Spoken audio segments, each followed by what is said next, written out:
Hi guys, welcome back to our YouTube channel. So in this tutorial, we're gonna learn how can we add a shadow effect in Microsoft Excel.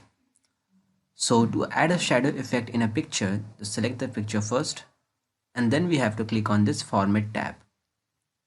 After clicking on this format tab, in your picture style, an option will be there that is picture effects. Just click on that, and the second option that we have is shadows.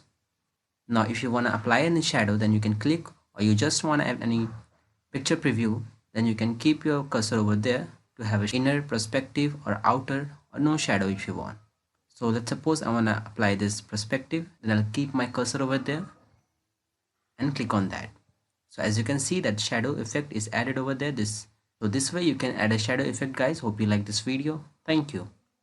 If you really like the content, then please like the video and click subscribe to see more videos like this. And don't forget to share this video with others. You can find the link to complete basics to advanced Excel tutorial in the description below, or you can visit mahagurus.com to see lots of other software courses. Thank you.